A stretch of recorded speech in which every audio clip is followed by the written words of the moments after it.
Ladies and gentlemen, good afternoon. Thank you for coming to our press conference. Yesterday at approximately 15:30 local time, a UAE civilian aircraft which was in its route flying on airway UL768 on a planned and declared flight was unsafely approached by two Qatari Air Force fighters.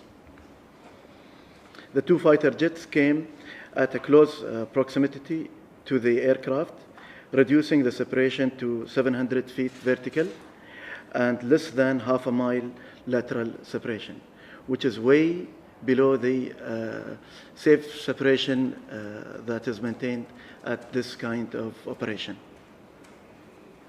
This act, which is clearly a deliberate act, has endangered the life of the passengers on board and is a clear violation to the International Civil Aviation Treaty. And actually, it puts the international civil aviation traffic at risk. We are now working with our allies to ensure that these foundational international agreements are upheld, and we call on the international community to support this effort.